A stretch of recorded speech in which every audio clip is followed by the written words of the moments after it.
Have you ever stopped to consider what life was truly like for Roman soldiers during those long marches and military camps? Far from the heroic image many of us see in movies, the reality was filled with challenges that went far beyond the battlefield.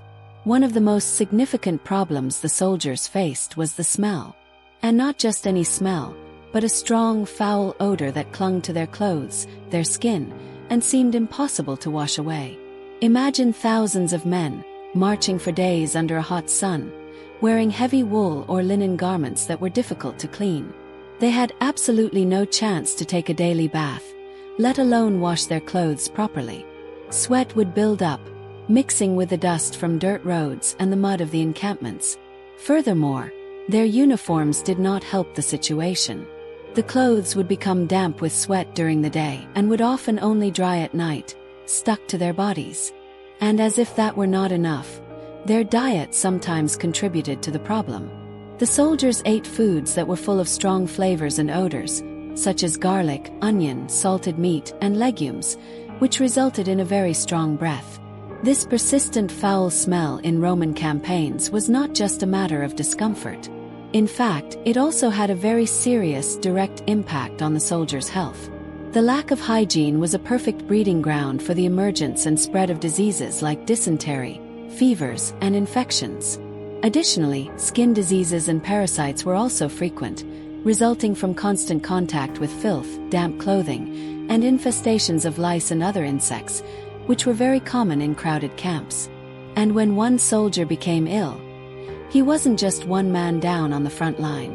The disease would spread rapidly, taking down tens, hundreds, and sometimes even thousands of men. In some cases, the number of sick soldiers reached 1/3 or more of the entire force, making combat completely unfeasible. For example, the historian Appian recounts that during the siege of Carthage, stagnant and dirty water was one of the main causes of disease among the Roman troops. It was something so severe that the army's military effectiveness itself was compromised, not only by the loss of men but also by the decline in the overall morale of the troops. So, how did the Roman army deal with this internal problem? Well, the Romans could not completely eliminate this issue, but to try and control it, they first planned their encampments very well. Nothing was left to chance. Each legion followed very strict rules for setting up camp, carefully separating the areas for sleeping, cooking, using the latrines, and even for waste disposal. This helped to avoid contaminating the places where the soldiers ate and rested, reducing the risk of disease and, of course, controlling the bad smell that could weaken the troops' morale.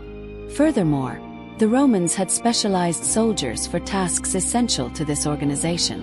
They were called meditors, and they were responsible for measuring and choosing the best locations for water sources and for waste pits.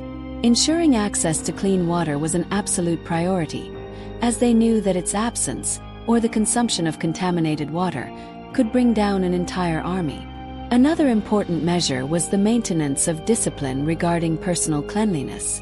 Despite the lack of resources for frequent baths, soldiers were instructed to take care of their bodies as much as possible and to respect the camp's rules to ensure a minimally healthy environment. But even with all this planning and care, Roman logistics had its limits, especially on long campaigns and in territories with poor environmental conditions. In these situations, ensuring clean water, fresh food, and a minimally healthy environment was a challenge. Water sources could dry up or become contaminated, trash and waste would accumulate, and the camp would become unsanitary. Moreover, factors like a humid climate, intense heat, or marshy terrain favored the spread of diseases, making the troops vulnerable to epidemics that could decimate hundreds or even thousands of soldiers. So, even the most disciplined and organized army of antiquity faced an invisible enemy: the environment and the diseases it harbored, capable of turning the tide in a war. So, if you enjoyed this video, don't forget to leave your like and to subscribe to our channel because it helps a lot. And I'll leave another video suggestion here on the side about the Roman legions for you to watch.